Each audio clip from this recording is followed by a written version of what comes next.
Hello friends, welcome to my channel. ఈరోజు మనం road side పునుగులు అండ్ టమాటా చట్నీ ఎలా ప్రిపేర్ చేసుకోవాలో చూద్దాం. ఇప్పుడు నేను చూపిస్తున్న విధంగా 3 గ్లాసుల బియ్యం వేసుకున్నాను, 1 గ్లాస్ మినపప్పు వేసుకున్నాను. ఇది నేను నిన్న నైటే నానబెట్టుకున్నాను. ఇది నానబెట్టి ఒక 12 గంటలు అవుతుంది.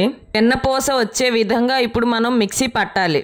బూరెలు వేసుకున్నప్పుడు మనకి సోయా ఏ విధంగా ఉంటుందో అలాగే ఉండాలి, మరీ పల్చగా అయితే ఆడించకూడదు. పిండి చూసారా, వెన్న ముద్దలాగా ఉంది. అంత మెత్తగా దూదిలాగే ఆడించుకోవాలి. మనం ఇప్పుడు ముద్దని ఒక 6 గంటలైనా ఉంచాలి, అప్పుడే మనకి పునుగులు బాగా వస్తాయి. ఇప్పుడు మనం చట్నీ ప్రిపేర్ చేసుకుందాం. పునుగులకి మనకి టమాటా చట్నీ అయితేనే బాగుంటుంది. ఒక గిన్నెలో 2 టమాటాలు, 6 పచ్చిమిరపకాయలు, రుచికి సరిపడా సాల్ట్, పసుపు, కొంచెం బెల్లం.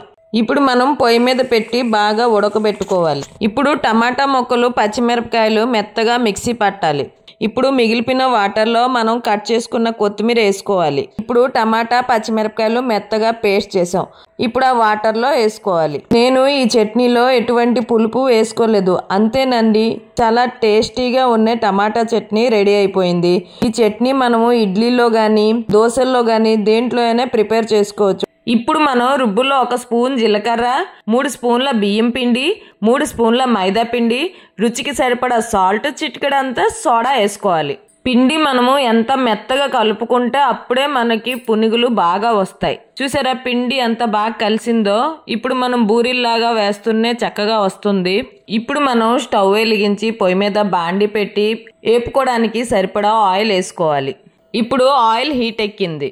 ఇప్పుడు మనం చిన్న చిన్న బూరెలుగా వేసుకోవాలి. వెంటనే మనం గరిటతో కలపకూడదు, దాని మటుకు అదే పైకి తేలుతుంది. చూసారా బూరెలు ఎలాగ పైకి తేలుతుంది. ఎర్రగా వేగాలి. ఫస్ట్ మనం హై ఫ్లేమ్లో వేపుకోవాలి, తర్వాత మీడియం ఫ్లేమ్లో పెట్టి పునుగుల్ని వేపుకోవాలి. ఇప్పుడు మనకి పునుగులు బాగా వేగిపోయింది. తీసి హాట్ బాక్స్లో కానీ, మామూలు బాక్స్లో కానీ వేసుకోవచ్చు. ఇప్పుడు మనకి టమాటా చట్నీ అండ్ వేడివేడి పునుగులు రెడీ. మరెన్నో మంచి మంచి వీడియోస్ కోసం మన ఛానల్ని లైక్, షేర్ అండ్ సబ్స్క్రైబ్ చేసుకోండి.